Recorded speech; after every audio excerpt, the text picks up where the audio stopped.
Sound কই পাবো?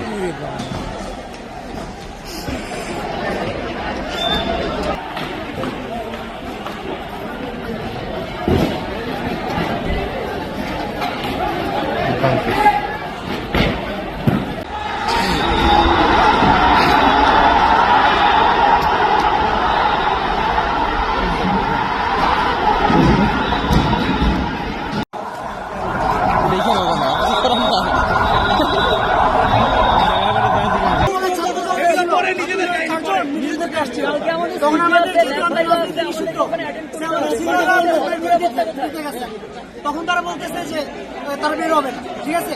তখন সিনিয়র অঞ্চল করে বের করছে, তখন আর উল্টা ওখান থেকে আসছে আমাদের আক্রমণ করার জন্য। যারা